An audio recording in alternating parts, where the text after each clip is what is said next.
Hello to all of you moms out there. This is episode 29 of the Solve for Mom podcast.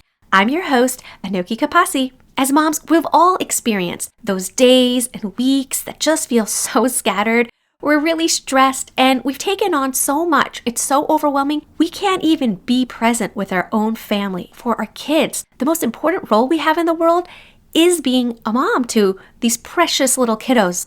And when we can't fully be there for them when it counts, when they want or need, it really does feel like my day has just been wasted. In fact, sometimes I'm so busy with tasks and I've really overscheduled things that by the end of the day, I don't really feel like I've been productive at all and I haven't been a good mom. Well, I want to tell you that there's a better way. So just close your eyes, take a deep breath, and imagine this. You're waking up and you know exactly what you have to do. And you know how much time it's going to take and how you're going to get everything done. Well, this episode is going to do exactly that. It's going to remind you about all the different ways in which planning can really help you find balance, especially as a busy mom. So if you're overwhelmed, you're going to want to sit in on this one. I'm going to break down my clear and simple optimizations that I use as a busy work-at-home mom, in the context of these chaotic lives that we have as moms. So if you're ready to do the work, grab a notebook and let's dive in. Welcome to the Solve for Mom podcast. Do you love spending family time together every day but realize that your own interests have fallen to the wayside? Do you have a long list of things you wish to learn but you're so tired from trying to balance it all on your own and frustrated from not planning ahead to make it happen? Have you been mom for so long that you've lost track of who you are as an individual? Hi, I'm Anoki. I'm a PhD biomedical researcher, homeschooling mom, and life coach. I too poured myself into being a mom and thought I had to stop doing the things that I love to do. I was struggling to make time for myself, had lost my sense of direction, and kept second-guessing myself. I wanted to take back control of my purpose and passions, but I kept telling myself there'll be plenty of time for that later. Until I did what was natural to me. Using the methods of a scientist, I created plans to prioritize my values, organize my time, and take action towards my goals. If you're ready to go questing for your purpose, level up your learning, and confidently pursue your passions while still being the awesome mama that you are, you're in the right place. In this complex equation we call life, it's time to sharpen our pencils and our minds and solve for mom.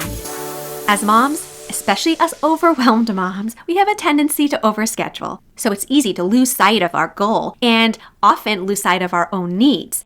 This is where I think actually plans can shine. But to get to that point, to let your plans do that for you can be a little tricky. The phases of our lives keep changing, right? So we're always in transition and the rhythm changes. And so planning strategies have to evolve so that they can accommodate the changes to our daily rhythms. But I want to argue actually that there is a simple and systematic way to make plans in our lives. What we really have to focus on is the customization, the optimization for our lives. As I've kind of mentioned before, I actually do take my very high-performing plans and strategies from my professional life, and I have transferred them over to my personal life with great success. What I had to do different was optimize them for whatever stage of motherhood that I was in. As a new mom with babies, I had certain plans and they have evolved as my kids have become older, more capable, more independent, but it doesn't change the demands that are placed on me. It just changes the kinds of demands that are placed on me.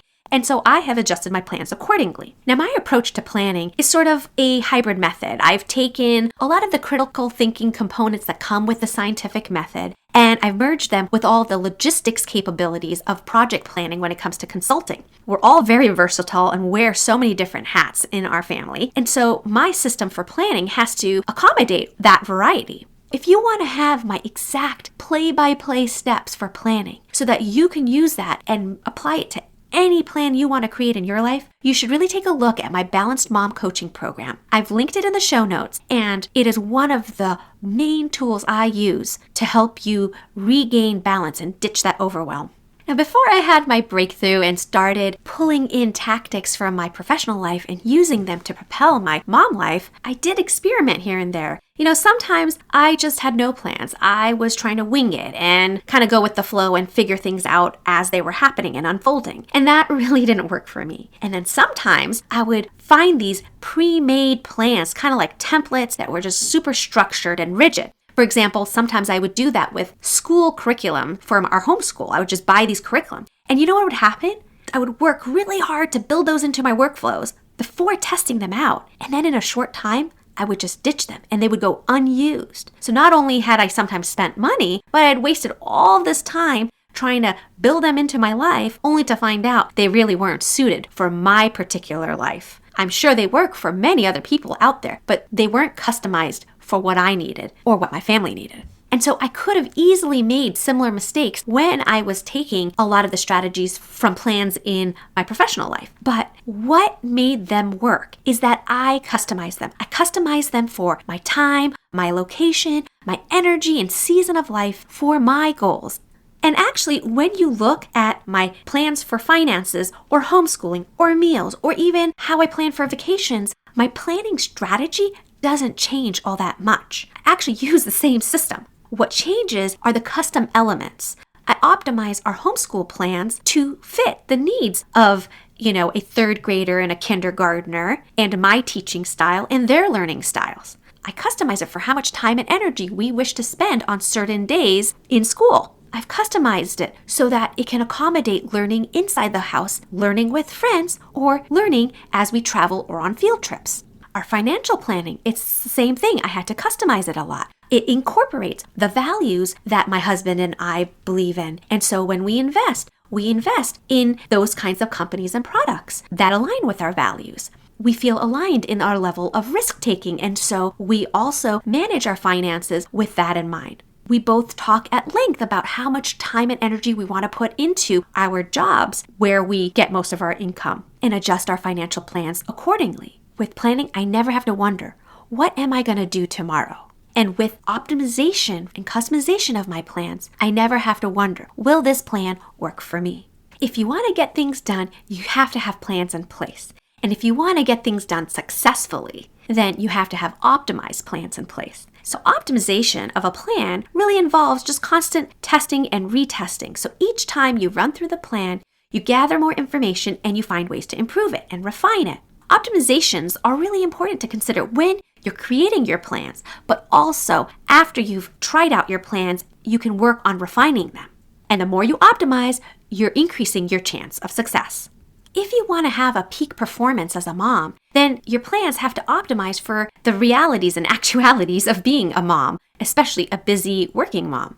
One of the first things I like to consider when I'm creating or optimizing my plan is to know what the intended outcome is. You want to know the objective or the end game of whatever it is that you're planning. You define the specific goals and what the end product might look like. Starting with a clear objective and knowing what the desired results are, like what you want to accomplish, makes your planning how things are going to get done much more easier. For example, I'm in a certain phase of life where the events that I throw in my home are not really super fancy adult-only events.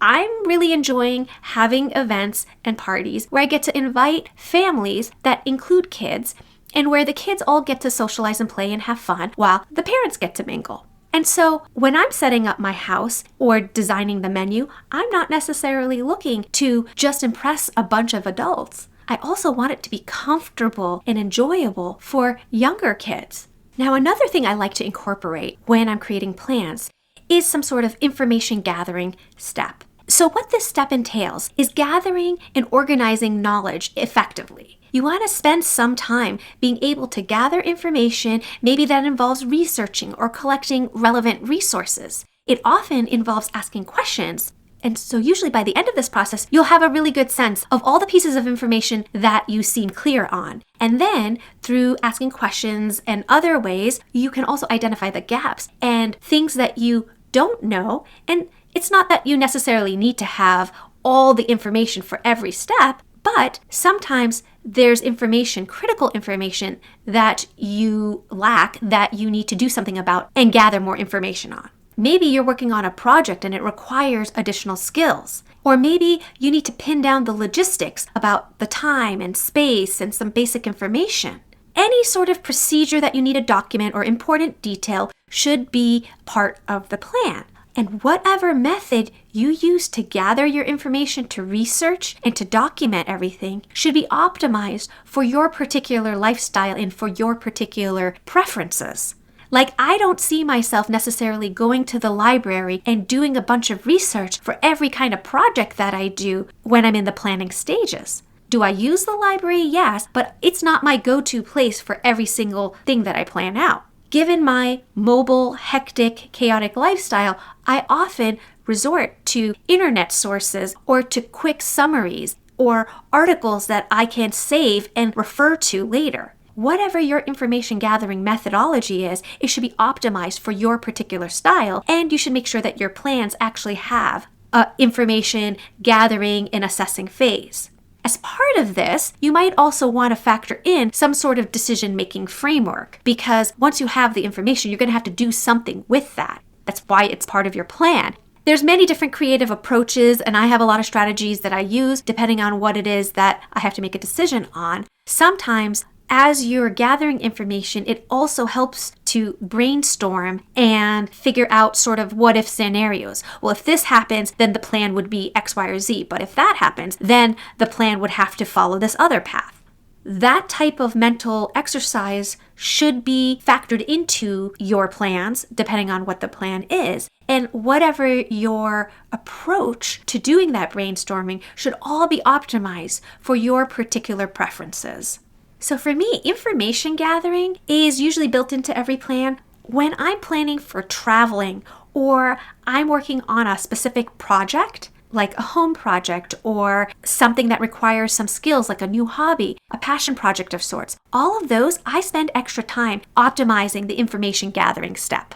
The next one is something that's often overlooked, but I make sure my plans are always optimized for my environment. Now, not every plan is taking place, let's say, in my home, so not every plan is optimized for my home. I optimize it for the environment for which the plan is involved in. Optimizing your environment can involve, let's say, designing the actual physical space, right? The conditions that support a successful outcome. So that might be setting up an efficient workspace or family space. Maybe it could also involve creating a mood-enhancing atmosphere, like having the right colors and sounds and smells, a style, a vibe that you want that can manifest a certain energy that will enhance your plan.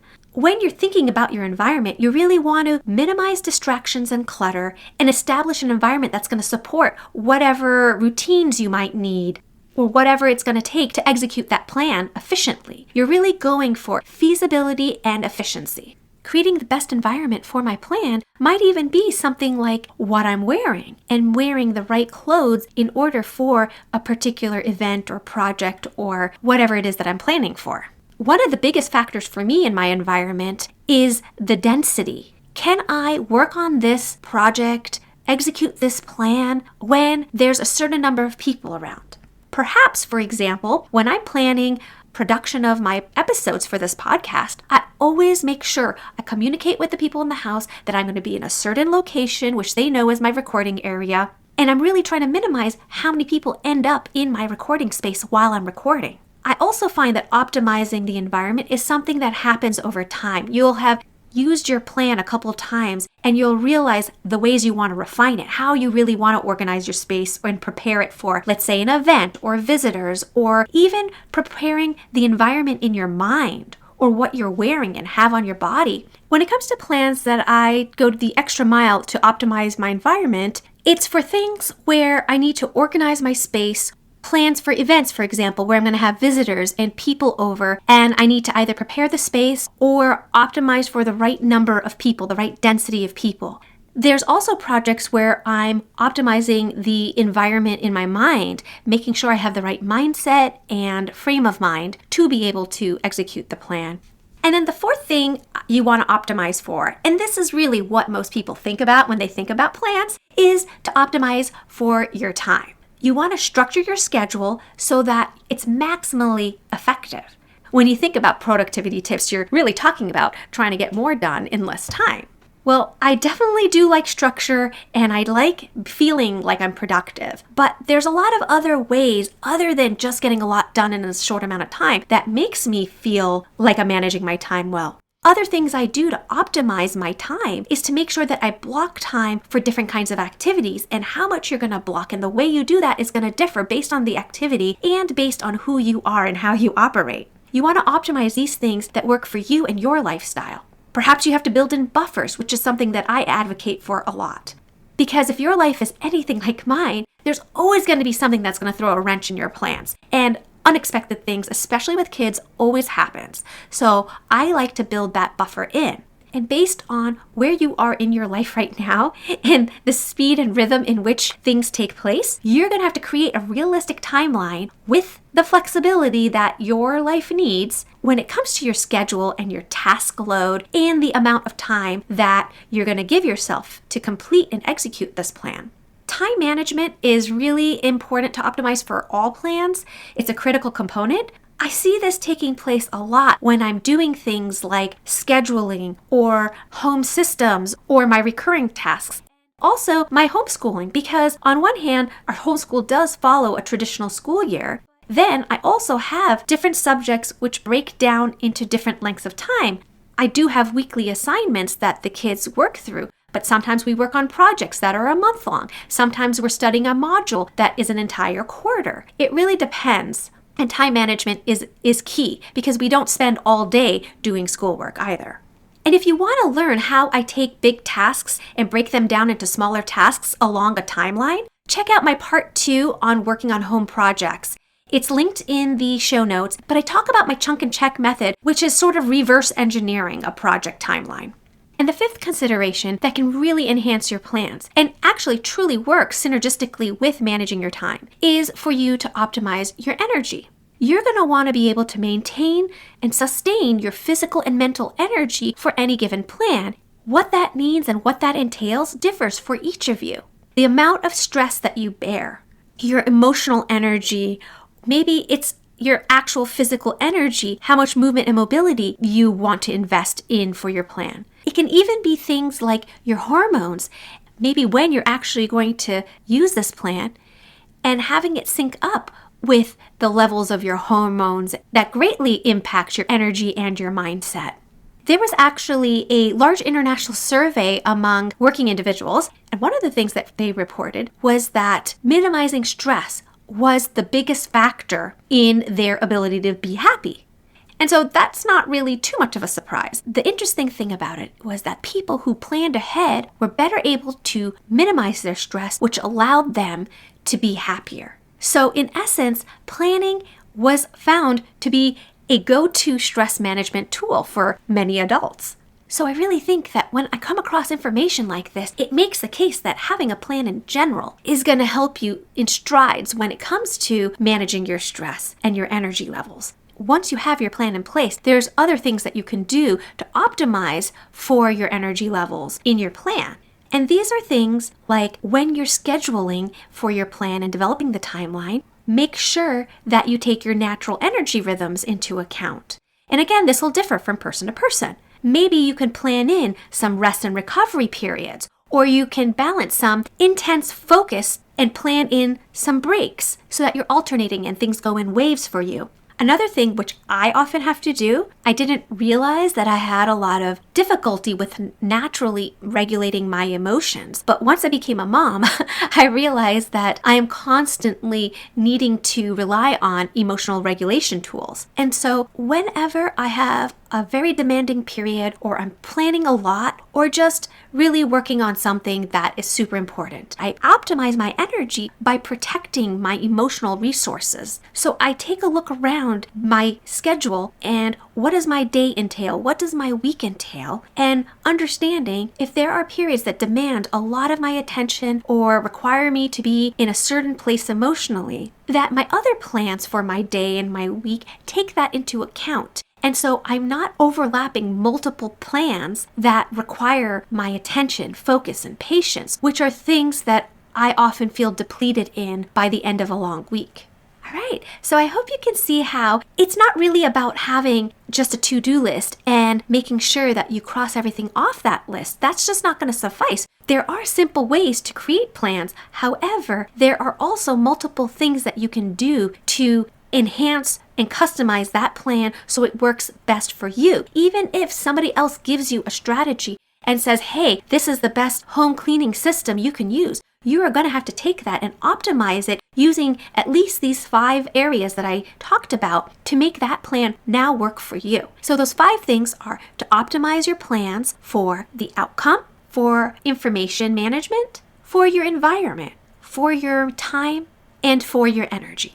By virtue of being busy and working moms, there is so much nuance around what we do and how we do it. And then you factor in all of our preferences, having to manage our energy levels and multitasking, starting and stopping, and the flow of our day. These things all impact our plans, and they determine even the best laid out plan, whether they're going to be successful or not. And so in order to enhance your chances of your plans working for you in the best possible way, you also want to optimize them on the level of these 5 things that I talked about. Now, I want you to remember that these 5 things that I talked about actually work together. It's all part of a system. Like I said, your time and your energy, for example, are very much synced together. But that's true for everything that I mentioned. So sometimes when you optimize one area, you're going to actually see a positive impact in another area. So this list was really supposed to just help you and give you a realistic and more practical approach to creating and improving your plans, especially given that our days can be so complicated. Because planning in general simplifies us and frees us. It's important that our days are supported by strong, robust plans and systems. And so if you don't have any plans set up and you're kind of starting from scratch, I can definitely help you. You do want to incorporate these 5 areas of optimization even in the plan creation phase, but I have very clear and simple ways of establishing plans. And I can also work with you in customizing your plans for you and your specific needs. And so if you want more information on how you can book a one-on-one call with me, go ahead and click the link in the show notes and all of the information will show up on my webpage. And if you are already at a stage where you have plans in place, I do want to remind you that there's always room for improvement. And so I think you can benefit from these 5 areas as well. Probably start with the one that you've assessed needs the most attention. Where do you feel that you might need some extra support on? Maybe you have a plan and it seems to be working, but you're just so fatigued at the end of everything, right? That could be an energy issue, and you might want to optimize that plan to improve at the level of energy. Well, when you're doing your plan, do you just keep getting interrupted? If that's the case, maybe you need to look around at your scheduling and your time, or perhaps it's your environment and your environment is set up to allow those interruptions to happen. Anyways, those are just some examples. Once you've identified an area that you'd like to optimize, start by making a small intentional adjustment to your current system and then monitor how does that change affect that one area? How does it affect other people in your life? How does it affect the rest of your plan? You do want to kind of regularly evaluate because, as we know, our stages in life change, especially during motherhood. And so what you optimize for right now is going to be different than later on, maybe when your kids are older. And so the important thing is to just focus on constantly making progress, okay? You don't have to be perfect. And that's not what I'm necessarily going for when I'm talking about optimizing. I know that's what it sounds like, but really what we're talking about is increasing your level of comfort, energy, time, improving your quality of life. But no matter where you are in your journey, I know that you've got this, mama. So take a deep breath and get ready for a breath of fresh air as you're going to gain clarity, freedom, support. You're going to be more accomplished. And yes, you're even going to welcome in more joy back into your day. I wish you the best of luck, and I'll see you next week. I hope today's episode will help you create time and freedom to pursue something you love to do. If you enjoy this show, please subscribe and tell other ambitious mamas about it. Who knows, you might even make a new friend by sharing a tip. It's all free. By the way, it would be amazing to hear what you think about the show when you leave a review. After all, my passion is to make this a great experience for you. Thank you for making my show a part of your day. I'll see you next week for another episode of the Solve for Mom podcast with Anoki Kapasi.